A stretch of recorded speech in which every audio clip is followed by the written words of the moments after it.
Church की भूतनी। गांव संगराना में एक कैथोलिक चर्च है जहां कुछ नन रहती हैं। वे लोगों की सेवा में ही अपना पूरा दिन बिता देती हैं। एक रोज अलीमा पर गांव के कुछ लोग चोरी का इल्जाम लगाते हैं। ये खबर सुनकर फादर बहुत दुखी हो जाते हैं और अलीमा को कहते हैं, अलीमा, मुझे तुमसे ये उम्मीद नहीं थी। तुमने इस चर्च और मेरे नाम को खराब कर दिया है। अगर हम जैसे लोग भी सेवा की जगह इस तरह का कोई गलत काम करने लगेंगे तो लोगों में हमारी छवि क्या रह जाएगी। इसलिए तुम्हें इसकी सजा मिलनी ही चाहिए। फादर, मैंने कोई गलती नहीं किया है। आप मेरी बातों का यकीन कीजिए। और अगर आपको लगता है कि आपकी अलीमा, जिसे आपने बचपन से इस चर्च में जगह दी, अपनी बेटी की तरह पाला, वो ऐसा काम कर सकती है, तो आप मुझे जान से भी मरवा देंगे, तब भी मैं कुछ नहीं कहूंगी। कल सुबह मैं सबके सामने तुम्हारी सजा सुनाऊंगा। फादर अगली सुबह चर्च की बाकी नन और गांव के कुछ लोग जिन्होंने अलीमा पर इल्जाम लगाया था उन्हें बुलाते हैं। इस चर्च का नाम मैं खराब नहीं होने दूंगा। एंथोनी, तुम्हारे पैसे अलीमा ने चुराए हैं, इसलिए अलीमा को पास के अंधेरे जंगल में जो काली कोठरी बनाई है उसमें 25 दिन बिताने होंगे। थैंक यू फादर, मुझे पूरा यकीन था कि आप मेरे साथ न्याय करेंगे। अलीमा फादर की सजा को स्वीकार कर लेती है और उसी रात को फादर एंथनी के साथ अलीमा को काल कोठरी में बंद कर देते हैं। ये बात पूरे गांव को पता लग जाती है। उधर फादर भी अलीमा को ऐसी सजा देकर बहुत दुखी होते हैं। दिन यूं ही बीतने लगते हैं और अलीमा की सजा के 25 दिन पूरे होने के एक दिन पहले ही एंथोनी अंधेरी रात को उस कोठरी में जाकर अलीमा का गला दबा देता है और उसकी मौत हो जाती है। मर गई। मेरे रास्ते का कांटा हट गया और किसी को मुझ पर शक भी नहीं होगा। सबको लगेगा बंद अंधेरे कोठरी में घुट घुट कर मर गई होगी। एंथोनी वहां से चला जाता है। 2 दिन बाद अलीमा जब चर्च में वापस लौटती है तब फादर अलीमा को देखकर बहुत खुश होते हैं। ये बात जैसे ही एंथोनी को पता चलती है, उसके पैरों तले जमीन खिसक जाती है। अरे, इसे तो मैंने अपने हाथों से ही मारा था। ये कैसे हो सकता है? ये जिंदा नहीं बच सकती। उधर चर्च की बाकी नन को बहुत अजीब लगता है। जब से ये अलीमा जंगल से आई है, वो अजीब अजीब सा बर्ताव कर रही है। हाँ, मैं भी यही देख रही हूँ। उसकी आंखें खूनी नजर आती है, जैसे किसी के खून की प्यासी हो। वो किसी से बात भी नहीं करती। शायद उसे सदमा लग गया है, जिस तरह से उसे जंगल में अपने दिन बिताने पड़े थे।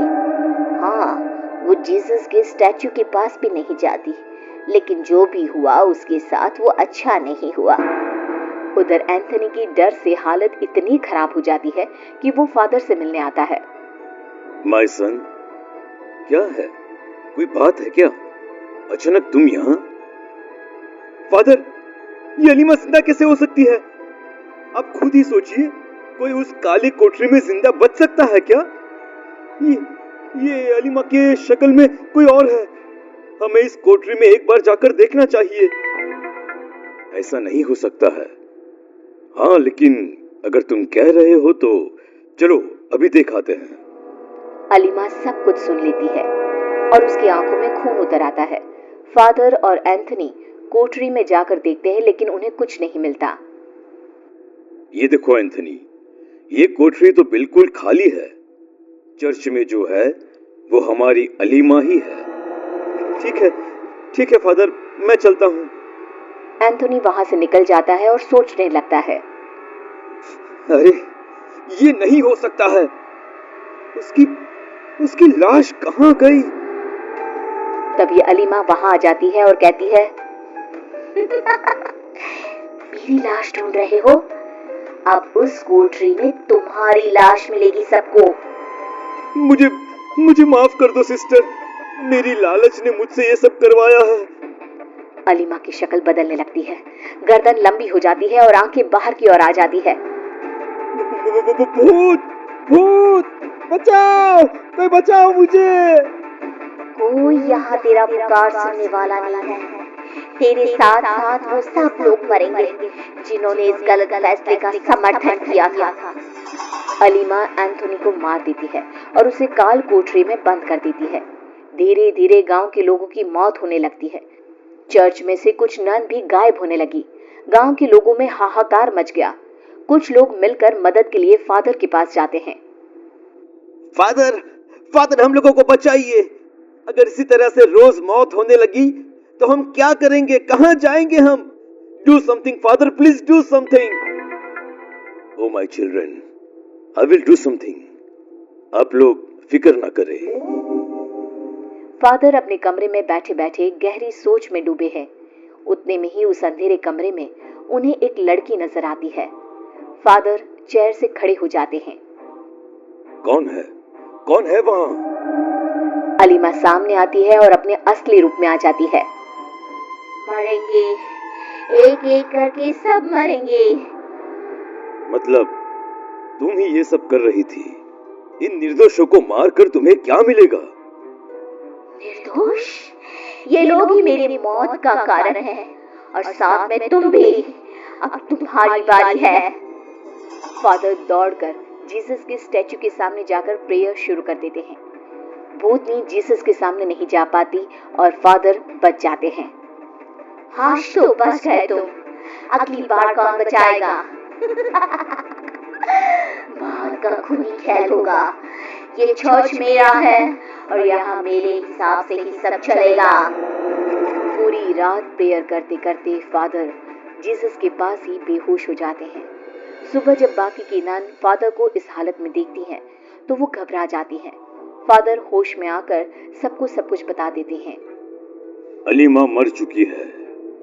उसकी आत्मा को हमें किसी भी तरह से वश में करना होगा। अगले हफ्ता ईस्टर डे आने वाला है। हम लोगों को उसी दिन इस आत्मा को अपने वश में करना होगा, नहीं तो वो पूरे गांव में तबाही मचा देगी। फादर दिन रात प्रेयर करते रहते हैं ताकि अलीमा की आत्मा उन्हें छू भी ना सके। भूतनी अंदर ही अंदर लाल पीली होती रहती है क्योंकि वो फादर को मार नहीं पा रही है। इसी तरह ईस्टर डे का दिन आता है और फादर गांव के आसपास के चर्च के फादरों को बुला लेते हैं। कैथोलिक चर्च में इतनी भीड़ देखकर अलीमा अपने कमरे से बाहर आती है। तभी सारी नन उसे घेर लेती हैं। सारे फादर और नन प्रेयर चालू कर देते हैं। अलीमा अपने असली रूप में आ जाती है और छटपटाने लगती है। तूने क्या सोचा? इस तरह तू मुझे कैद कर लेगा? कभी नहीं, मैं तुझे मारे बिना नहीं कैद होने वाली। अगर मेरी मौत से तेरी आत्मा को शांति मिल जाएगी तो इस गांव और अपने इस चर्च के लिए अपनी जान की कुर्बानी भी दे सकता हूँ। कम से कम ये खूनी खेल तो खत्म होगा। हाँ, मुझे बस तेरी मौत का इंतजार है, फिर मैं खुद ही यहाँ से चली जाऊंगी। तेरी मौत से ही मुझे सुकून मिलेगा। फादर खुद को आग लगा लेते हैं और मर जाते हैं। फादर की मौत से अलीमा को शांति मिल जाती है और उसकी आत्मा मुक्त हो जाती है, जिसके बाद गांव वाले और चर्च की सब नन मिलकर फादर के लास्ट राइट्स पूरे कर उन्हें चर्च के पीछे ही दफना देते हैं।